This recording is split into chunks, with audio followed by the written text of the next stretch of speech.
2016 में वैज्ञानिकों को स्पेस से एक सिग्नल मिलता है जो कि 5 बिलियन लाइट ईयर दूर से आ रहा था।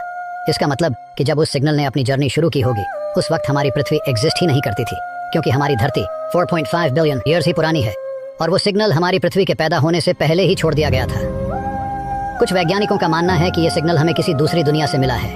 क्या आपको अभी भी लगता है कि हम इस विशालकाय ब्रह्मांड में अकेले हैं? क्या आपको पता है पृथ्वी और मंगल ग्रह के बीच कितनी दूरी है? वैसे मैं आपको बता दूं कि मंगल ग्रह और पृथ्वी के बीच की दूरी फिक्स नहीं है, क्योंकि यह दूरी समय समय पर बदलती रहती है। मंगल और पृथ्वी के बीच की औसत दूरी करीब 22 करोड़ किलोमीटर है। पृथ्वी से मंगल ग्रह पर जाने में करीब 7 महीने का समय लगता है, परंतु यह समय गति पर निर्भर करता है। यदि आप प्रकाश की गति से जाएंगे तो आपको पृथ्वी से मंगल ग्रह तक जाने में मात्र 3 मिनट का समय लगेगा। और आपको ऐसे ही ब्रह्मांड में मौजूद रोचक तत्वों के बारे में जानने में दिलचस्पी है तो हमारे साथ जुड़े रहिए। यह है 55 कैंक्री ई या कहे द डायमंड प्लैनेट। इस प्लैनेट को साल 2004 में डिस्कवर किया गया था और यह एक ऐसा ग्रह है जो कि हीरे से बना है और यह हमारी धरती से 3 गुना ज्यादा है। जैसा कि हम जानते हैं डायमंड कार्बन से बनता है, तो उसी तरह इस ग्रह का ज्यादातर हिस्सा कार्बन से बना है। इस ग्रह के कोर में मौजूद कार्बन के ऊपर बहुत ज्यादा प्रेशर पड़ने की वजह से कार्बन डायमंड में कन्वर्ट हो गया और डायमंड से भरा होने के कारण पैसों के मामले में इस ग्रह की कीमत 27 नॉन-एलियन डॉलर्स के बराबर है। आइडिया के तौर पर एक नॉन-एलियन मतलब एक के पीछे 30 जीरो, मगर यह प्लेनेट हमारी धरती से 40 प्रकाश वर्ष दूर है और इस दूरी को तय करने के लिए किसी एडवांस स्पेसक्राफ्ट को भी लगभग 7 लाख वर्ष लगेंगे। और आप लोगों को इन सब चीजों में दिलचस्पी है तो हमें फॉलो जरूर करें। सूर्य कभी उगता ही नहीं। जी हाँ, बिल्कुल सही सुना आपने। सूर्य कभी उगता नहीं बल्कि पृथ्वी घूमती है और उसके साथ हम।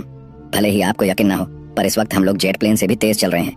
ये जो सूर्य आप देखते हैं ना, ये आंखों का धोखा है। सूर्य की रोशनी करीब 8 मिनट बाद पृथ्वी तक पहुंचती है, यानी कि सूर्य हमसे 148.69 मिलियन किलोमीटर दूर है।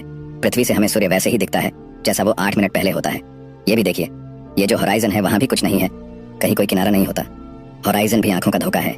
अगर आपको वीडियो पसंद आया है तो आप रोमांच से भरे फुल वीडियोस भी देख सकते हैं। मान लीजिए आप एक सुबह उठते हैं और आपको पता चलता है कि किसी देश ने रशिया पर परमाणु हमला कर दिया है और बदले में रशिया ने अपने सभी परमाणु बमों को एक्टिवेट कर दिया है, जिससे 2 दिनों में दुनिया खत्म हो जाएगी।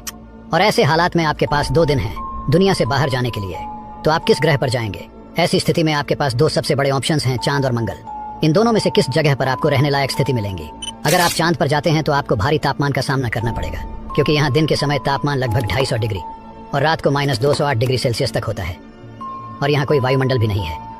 और अगर आप मंगल पर जाते हैं तो वहाँ आपको चांद के मुकाबले तापमान कम मिलेगा और मंगल पर पतला सा वायुमंडल भी मौजूद है। इन सभी बातों को देखते हुए मंगल यानी मार्स चांद में मुकाबले ज्यादा रहने योग्य है। आज से लगभग 25 लाख साल पहले हमारी आकाशगंगा में मौजूद एक्वेरियस कॉन्स्टेलेशन में एक विशाल तारे की सबसे अंदरूनी हिस्से में एक नाटकीय बदलाव हुआ। अपनी पूरी जिंदगी भर इस तारे में न्यूक्लियर फ्यूजन चल रहा था। इससे निकली एनर्जी से लगातार भारी तत्वों का निर्माण हो रहा था और इसका सबसे अंदरूनी हिस्सा इतना गर्म हो गया कि यह लोहे की रचना करने लगा, जिससे एक बुनियादी बदलाव आया। इसकी वजह यह है कि लोहे से ऊर्जा नहीं निकलती, बल्कि ये ऊर्जा का इस्तेमाल करता है। जैसे जैसे ज्यादा लोहे की उत्पत्ति हुई, वो एक बीमारी की तरह उसके अंदरूनी हिस्से में फैलने लगी। ये तारे की गर्मी को खाकर उसका दम घोंटने लगी। अब तारे को जिंदा रखने के लिए गर्मी का कोई स्रोत नहीं था। उसी पल उस तारे की मौत तय हो गई थी।